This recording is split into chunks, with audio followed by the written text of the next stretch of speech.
For this standard, students need to be able to multiply fractions with the denominators 2, 3, and 4 using the area model. We will be solving a multiplication problem using the area model. For the first problem, we will be solving 1/3 times 1/4. We start by drawing a rectangular hole and dividing it into fourths.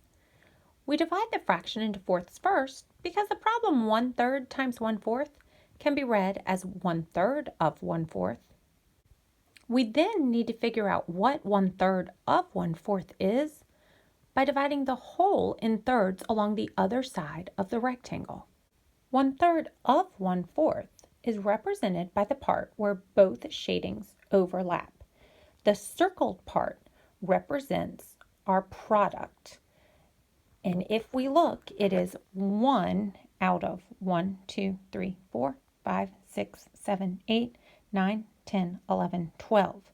So 1/3 times 1/4 is equal to 1/12. The answer seems reasonable because 1/3 of 1/4 would be smaller than 1/4 since it's only part of that fraction. For the second problem, we will be solving 3/4 times 1/2. Again, we begin by drawing a rectangular hole to represent the fractions. As fractions are commutative, we can say that we're looking for 3/4 of 1/2 or 1/2 of 3/4. To start, we will subdivide the whole into fourths and shade 3 of them. We are looking for what 1/2 of 3/4 would be, so now we're going to represent 1/2 on the other direction of our rectangular hole. To determine what 1/2 of 3/4 is, we look at where the two shaded parts overlapped.